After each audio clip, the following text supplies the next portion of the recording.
Hello lovely universe, welcome back to my channel. I'm so sorry I've been upset for a month, I believe, because I purchased something from Amazon that I was learning how to work with it. So this is what I got. It's a Canon camera G7X Mark II. So yeah, so I'll be doing a lot of vlogs and things like that. So yeah, and this is why I've been upset. I don't have all the equipment here. Some of them I left them behind. So yes, this is why I've been upset for so long. But today's video, I'm going to be introducing you to a lovely lady that I've known for many years now. She's also a burn survivor due to gender-based violence, just like me. Her name is Thembi Maphanga, aka Miss T. So Miss T is going to tell us a little bit of her story of what happened to her, and it's very similar to mine as well, which I'm also going to summarize mine just for you guys to get all the picture, the whole picture. Thank you so much, Ines, and thank you and for having me. Like you said, I'm Thembi Maphanga. I'm a burn survivor. I'm a domestic violence survivor, and I have a non-profit company that advocates on behalf of women like us and kids that are suffering under domestic violence. We know that gender-based violence is another pandemic that has been affecting a whole lot of women. It's not only culturally, it doesn't choose whether you're white or black or brown or whatever, it happens to everybody and in different countries. So sharing awareness is very, very important, and sharing our stories that what really happened to me. That's right. So like as you know that I was involved with a partner that was very abusive. He did not wake up one day setting me alight and touching me with my daughter and leaving us there to die. It started somewhere. You know, abuse is not something that just happens overnight. It goes with stages. But the wrong thing I did is believing that he was going to change. And he never did. Actually, each and every anger trip that he went, he will escalate into something worse the following day. If he beats me today, next time it's kicking and whatever. But I kept believing him that he will change. He was very abusive and insecure, but I believed in him. I don't know, I just had a lot of unknown fears. You know, this is something that happened many years ago. And one day he just decided, he was very angry when I said, I don't want him anymore. And he was like, no one is going to get you or have you, only me. And I just thought, yeah, he's crazy. That's what he always does. He called me into the bedroom, locked the door. My daughter was with us. She was 2 years old. And I've seen her picture, by the way, sorry to cut you short. She's such a pretty little girl. She was very beautiful. I'm going to be showing you guys a picture of Miss T's daughter, a late daughter, on screen, and I will also share with you guys the picture that the first time that me and Miss T met up, somewhere in 2015, I believe. Some years back, yeah. So you guys will see all of that. So yeah, it was a roller coaster journey where he decided to just touch us and he left us there to die. And in that locked bedroom, you can imagine, I'm in flames, my daughter is screaming, and I had to think fast. He had this entire thing planned, and I only have a few seconds to think, what am I going to do? So he threw petrol, He threw petrol over me, and we fought so much for him not to ignite. Can you imagine that he's muscular, but I tried to keep his hands apart like that, fighting him. But he was sure of what he wanted to do. Right. He wanted to set that house on fire, which he did, and he ran through the window, and the house was in flames. So what I did, I followed him. I was in flames. Right. There was a tap nearby. I just threw myself with water, and neighbors, they were starting to like, wow, what's happening? And I told them my daughter's still in there. And they saved her. we were taken into different hospitals. Home is in Meadowbank down in Mpumalanga, and we flew into Joburg Hospital. But the sad part is that's the last time I saw my daughter because she didn't make it. So apparently she only survived for 2 days. I was sleeping in a coma and she was buried. You know, waking up into the news that your daughter is now in a grave somewhere. It wasn't easy, but you know, we accept things. I went into that hospital having a partner, having a daughter, not scarred, and coming out, you don't have a daughter, the partner is a criminal, And you scarred. and you scarred. So it's a whole new rebirth. I had to choose and accept and make peace so that I can move on with my life.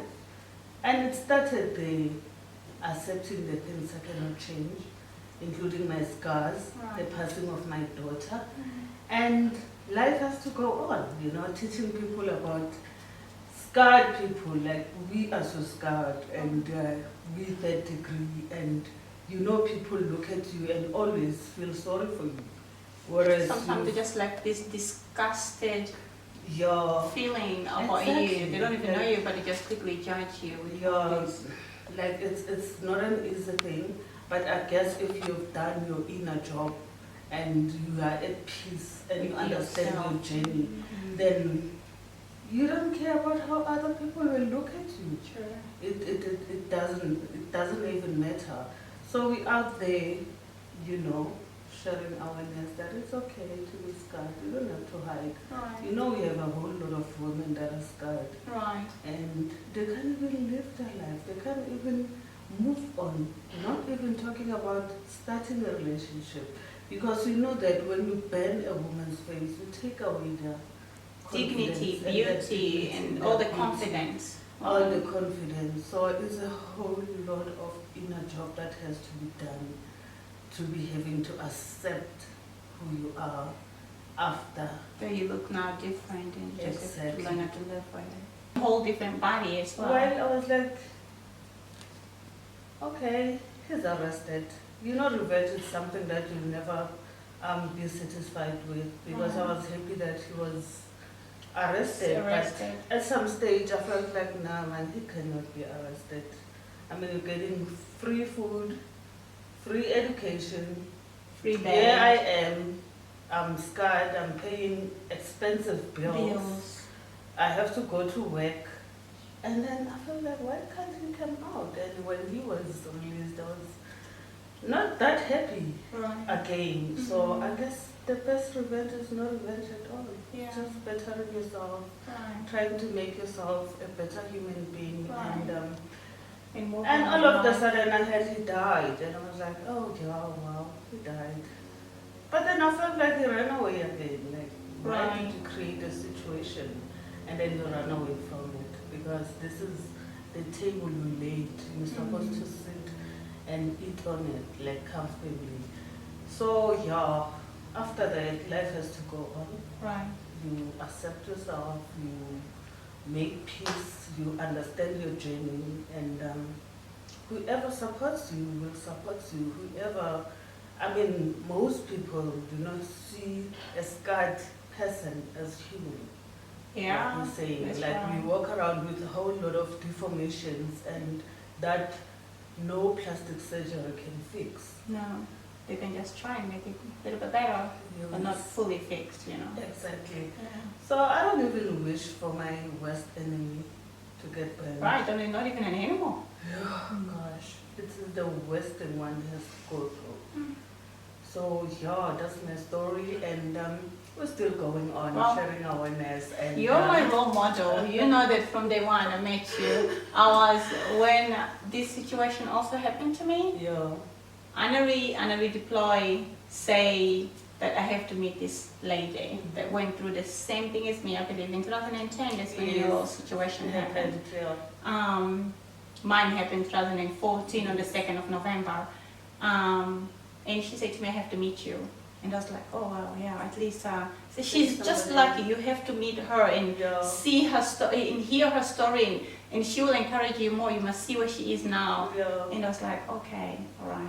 And then the day I met you, I'm gonna put a picture on screen, you guys. You're gonna see me, Miss Thembi, Miss AKA Miss T. The first time we met, we were not well dressed because you don't know what to dress. How to dress like in that situation because you have the whole, going through medication and surgeries, and you can't really wear your outfits and stuff. You have to get better and be confident again, and then you can start searching in your wardrobe what to wear. But I'm gonna put the picture up there, and yes, and I met you, and I was like, oh wow. I looked at you and you gave me such a tight hug, and you said to me, you'll be fine, you will get over it. I was like a pleasant smile. I cried and I said, I believe I was actually telling you about my neck, like, oh my neck, how is my neck gonna be? I appreciate your neck so much. I was like, I had such a long neck because my neck was my trademark, and I love my long neck. I had such a long neck, and gosh, for somebody to do this to a woman, it's hate, it's crime. It's just disgusting. It is. It's taking away everything that she has. It is. It's just not fair. We live in days whereby being a woman is just scary. That's right. And for him, my ex-partner, he was my ex-fiance, he was very abusive towards me. He used to hit me, he used to sweat me. He called me a kafir, I believe means like a Negro, or means a nigger. He called me so many names, but yet he still wants to be with me. I mean, how do you want to be with me and you call me all these ugly names? You call me a bitch, you call me whatever, you beat me up, you choke me, and yet you want to be with me, and yet you still want me to love you the same way. That love fades away slowly, and they don't see that. It's just it's flabbergasting how they don't see what they do to women, and that they ruin their reputation, and you're making a woman to actually see that they can't trust you anymore. And you're a monster, So through that all, I took off the ring. He gave me 4 rings actually. One of them I threw, the other one I sold, the other one I was stolen, and I gave him the other one. I said, I don't want to be with you anymore because you're very abusive. I'm going to go for counseling. I'm going to be a changed person. I said, no, you go by yourself. I don't want to go with you. He says, no, come with me because with you and Ariel by my side, I'll be stronger. All right, Ariel's my daughter, by the way. We went with him. Through the whole counseling, he was just complaining about me. That I'm always on my phone, that I'm not interested in whatever. He talks to me about, how can I be interested in whatever you're talking to me? You don't even talk to me, you beat me up. Yes. You abuse me, you insult me. There's nothing for us to talk about. Every time you're just so abusive. If you don't break things, you beat the little girl. If you don't beat the little girl, you beat me up. Exactly. Or otherwise you're drinking and swearing at the whole neighborhood. How do you want me to sit and talk to you? My phone and my daughter, those 2 things, they were my refuge. That I could escape and get into WhatsApp. And I believe the time I used to own a BlackBerry and WhatsApp was newly in the market, I was busy talking to my friends. And why must I talk to you? You're always insulting me and degrading me. And yet you still want me to marry you?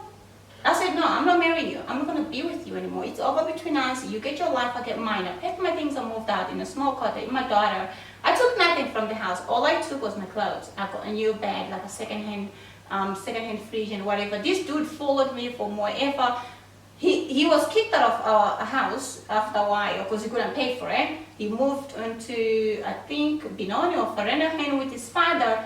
He followed me every single day. He spied on me. Wherever I was, we could be here, right now. This dude will be outside and send me a message, you bitch, I know where you are, I'm going to kill you. We'll see what's going to happen to you. He tried in many ways, not once, but in many ways to just try and drown me, to kill me. He hated me so much. He said to me, if I can't have you, nobody will have you. That's what they say. Right? Most of the time, yeah. It is so sad. It's sad, and most abusers have issues very disgusting, of actually. own. They have issues that they haven't dealt with mostly as yes. either growing up or they've been abused themselves, and there's a whole lot of emotional baggage that they carry. That is 100% true. They think the world is up against them, and they're just angry at each and every woman. Yes. some of them, maybe they were not given love. Loved by their mothers. That's and what they I thought. hate women so much. So that much, every yeah. time they feel like loving a woman, and they are so. There's this little boy who's stuck in inside the dark, of them. inside Yes, of them, yes, who's yes. so angry. That's that what I couldn't noticed as do this well. and that and that. My gosh, So they have so many different reasons why they're doing it. yeah, Because yeah.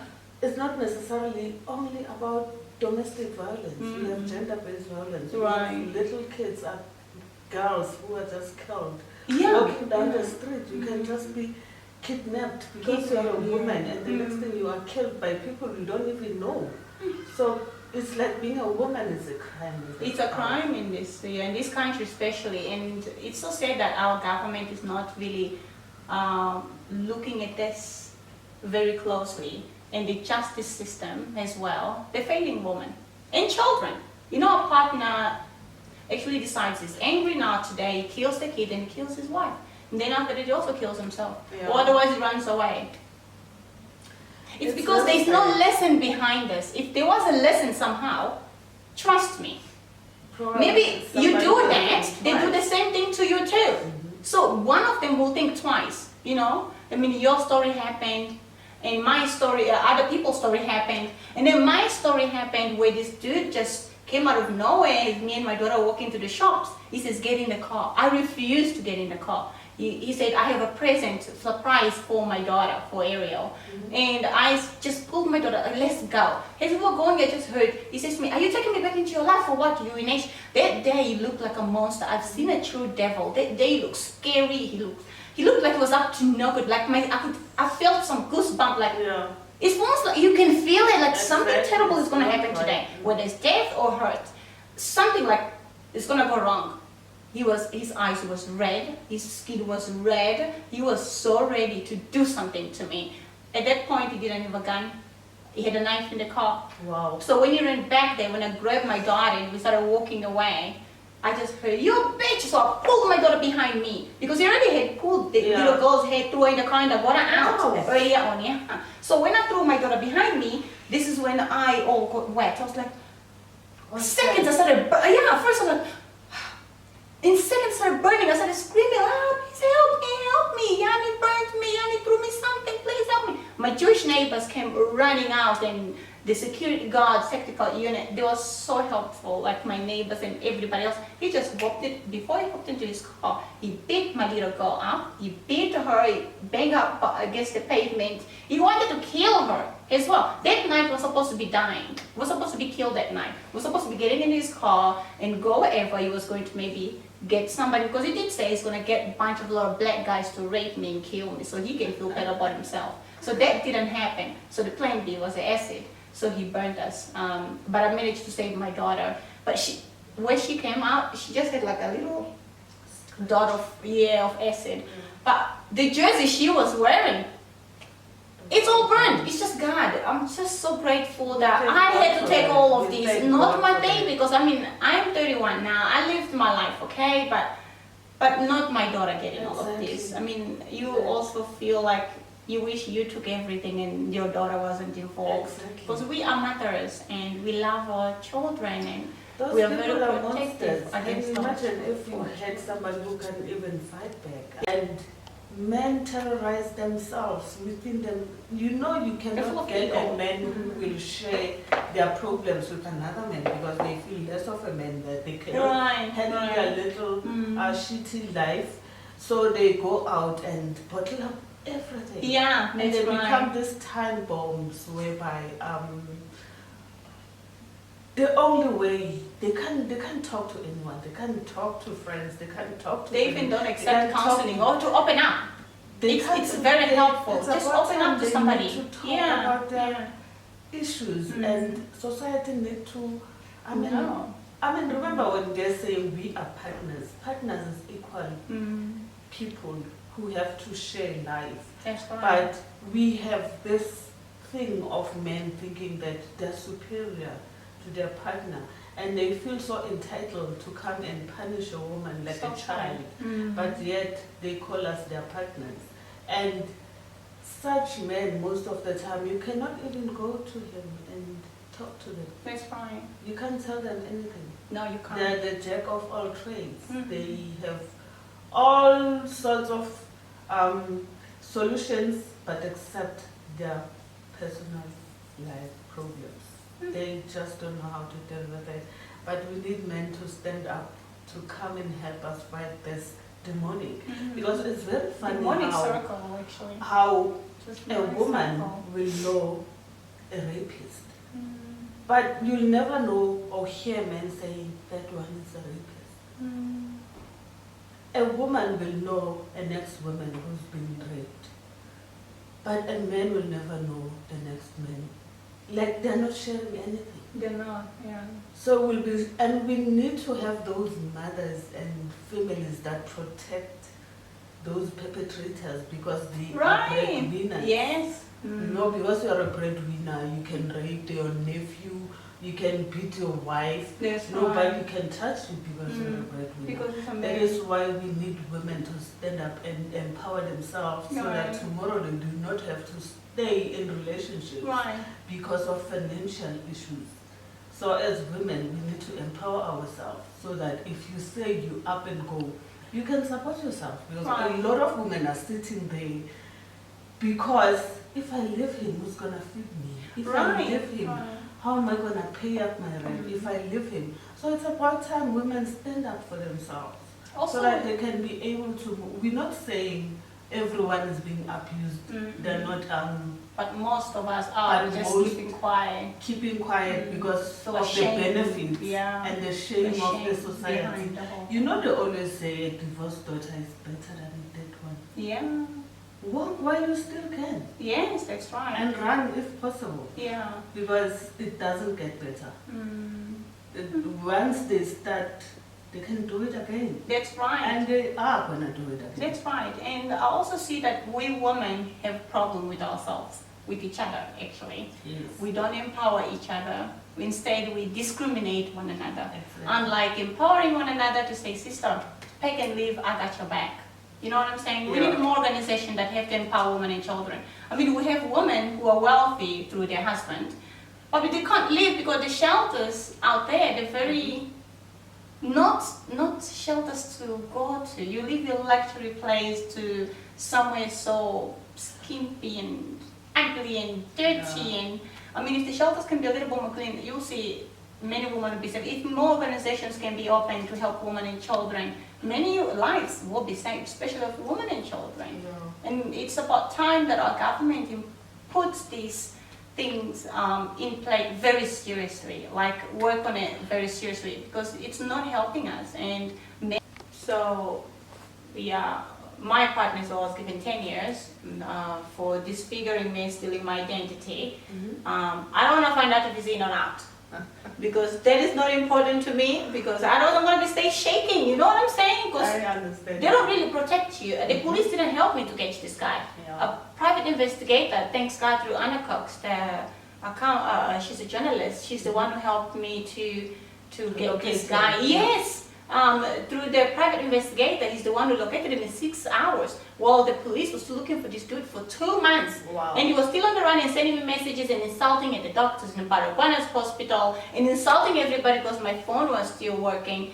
And yeah, can you believe this? And Wow. still threatening to jump the hospital hall to come and kill me. Yeah, and the police That's didn't so really help sweet. me. I was failed by the police. I was failed by the justice system by itself, by giving this person, this criminal, 10 years, even though the judge could see that he has no scars. I do.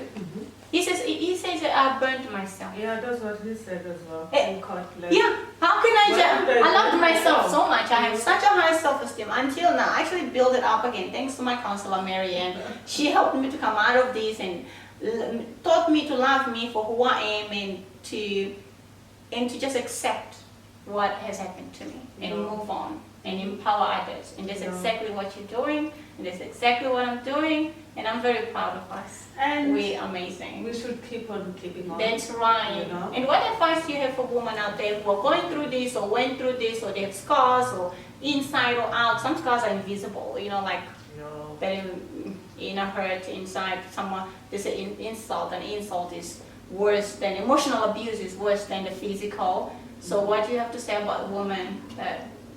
You know, domestic violence is one vicious circle, and it's very sad that you can see somebody going through it, but there's nothing you can do about it. Right. You cannot report the person, you cannot go and drag them kicking and screaming, but the abused has to give consent and acknowledge that they're being abused, and That's right. that's when you can help somebody. But you cannot help somebody Who doesn't want to be helped, doesn't want who to still want be to helped stay in the by same them. situation. Because that's the saddest Believing part, that that the all person you will can do change. is pray that they make the right decision. Mm. And if you find yourself, you're a woman out there and you know that you're going through domestic violence or gender-based violence or whatsoever, you walk as fast. This is an emergency. It's a matter of an That's right. emergency. You That's right. run. Mhm. It doesn't even have to get to the beating Mm-mm. because they start abusing you emotionally. Insults, When it gets to the degrading. beating, it's way farther. Mm. So run, walk, and start over. Don't think twice, don't think that this is going to change. difficult. Yeah, that's It's right. difficult. Because you love this person with all your heart, and now you can't believe what's happening right before your eyes and what But they're it's doing to you. doable. Yes, it's People aren't difficult. trustworthy. It's doable. Mm. And sad part about it, you're sitting there thinking you don't want to break a home for your kids. Whereas you're exposing them, you upgrading them to become little monsters Yeah, and that's grow up right. into abusing women. And the because women as well, the people's they're being children, we're giving birth to exposed. girls, and Yes, they all grow up with the same anger cycle. So it's a vicious cycle. So it's very important to walk and save To your practice kids while you can, cycle, because yeah. you think you're sitting there, you have a home for your kids, but the kids are going out there. They want to do drugs because when they think to come to home like that, they get frustrated. That's right, that's right. And they just want to forget. Mm. So you find kids going and smoke, and when they get in the house, they just sleep. They can't even hear what's happening in the house because of we need to protect our kids. It's That's not right. only about us. It's No. very deep. So Mm. walk while you can. Mm. Start over. It's difficult, but it's doable. It's Mm. possible. Mm.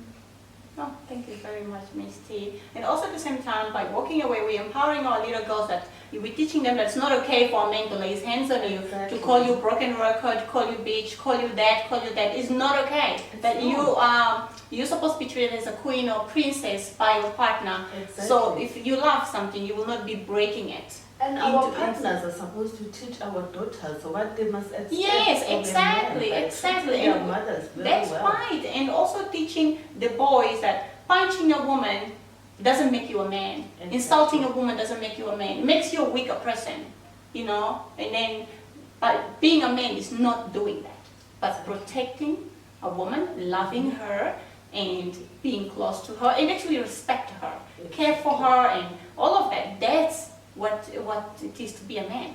Not by, they believe that if they show all this love and care and respect and empathy and sympathy and all of that and compassion to women, they're gonna be weaker than that. They're like the weaker, they put their ego and they start acting as if to be a man has to be like this masculine and beating and insulting and all of that, which is so sad. This is the conversation that every mother with women, with little girls needs to have with their little girls. Every parent with children, mothers with boys that need to have that with boys as well. Exactly. Because it will help all of us and our future children and our little girls that are growing up and meeting these little boys tomorrow. You know, it's repeating itself. It's a whole cycle, which is The so change sad. has to start with us, so that our Us kids parents, can that's be right. better parents as Mm. well. So yeah. Yeah, thank you so much for Ines. for being here. Thank you for accepting my invitation. She drove all the way to come here and to share her story, and I'm so thankful. Thank you so much. Give me a hug. Oh, God bless you. And all the Same to way you, my too. darling. Goodbye, guys. And please like and next subscribe. time. Yes, see you next time. Like and subscribe and hit that notification button for next videos.